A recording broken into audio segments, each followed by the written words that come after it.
ఆలోచిద్దాం, ఆశీర్వదిద్దాం. ఉమ్మడి నల్గొండ, ఖమ్మం, వరంగల్ పట్టభద్రుల ప్రశ్నించే గొంతు తీన్మార్ మల్లన్నకు మొదటి ప్రాధాన్యత ఓటు వేసి గెలిపిద్దాం. ఇవన్నిటి కోసం నేను కేసులు పెట్టి నా మీద కేసులు పెట్టి అక్రమంగా జైళ్లలో బంధిస్తా ఉంటే నాకున్న చిన్న చిన్న పిల్లలు డాడీ డాడీ అని 100 రోజులు ఒంటరిగా పడుకొని ఏడుస్తా ఉంటే కేసీఆర్ నా కుటుంబం కళ్ళనీళ్ళు చూసినావు, నా బిడ్డలు నేర్పించినావు, నా కుటుంబాన్ని నేర్పించినావు. కానీ నేను జైల్లో ఉన్నా కూడా ఈ ప్రజలకు మంచి జరగాలని కోరుకున్నా కానీ ఒక్కరోజు కూడా కుటుంబం గురించి ఆలోచించలేదన్న విషయాన్ని తెలియజేస్తా ఉన్నా. అయినా కూడా సోదరులారా, నా బిడ్డ నేర్పించినావు, కానీ నీ బిడ్డ ఏం చేస్తుంది సార్ ఇవాళ? కేసీఆర్ నీ బిడ్డ ఏం చేస్తుంది ఇవాళ? ఎప్పుడైనా తీన్మార్ మల్లన్న జైలు పోయింది ఎందుకన్నా? మా పిల్లలకు ఉద్యోగాలు కావాలన్నది. తీన్మార్ మల్లన్న జైలుకి ఎందుకు పోయిందన్నా? ఈ ప్రభుత్వ ఉద్యోగులకు సకాలంలో జీతాలు ఇవ్వాలని చెప్పినందుకు. తీన్మార్ మల్లన్న జైలుకి ఎందుకు పోయిందన్నా?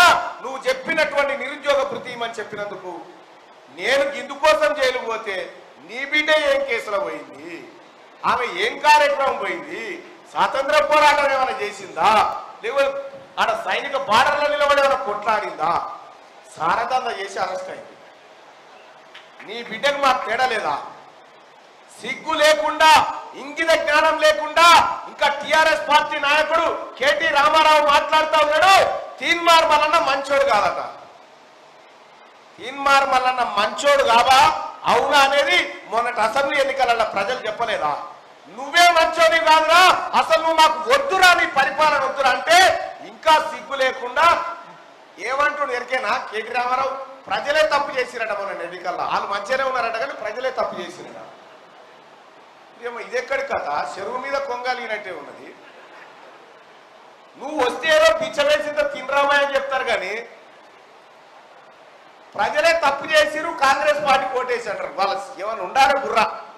ప్రజాస్వామ్యంలో ప్రజలు విఘ్నత కల్లా ఎవరికి ఓటేయాలో వాళ్ళకి తెలియదా? ఎందుకు వేయాలో తెలియదా?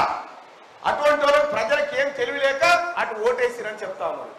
ఇంకా మీ అధికారం, ఇంకా మీ అహంకారం తగ్గకపోతే ఈ పట్టభద్రుల ఎమ్మెల్సీ ఎన్నికల్లో మా అన్నలు, మా సోదరులు తప్పకుండా మీ అహంకారాన్ని పూర్తిగా దించేటువంటి కార్యక్రమం చేస్తారని చెప్పి తెలియజేస్తా ఉన్నా. ఆలోచిద్దాం, ఆశీర్వదిద్దాం. ఉమ్మడి నల్గొండ, ఖమ్మం, వరంగల్ పట్టభద్రుల ప్రశ్నించే గొంతు తీన్మార్ మల్లన్నకు మొదటి ప్రాధాన్యత ఓటు వేసి గెలిపిద్దాం.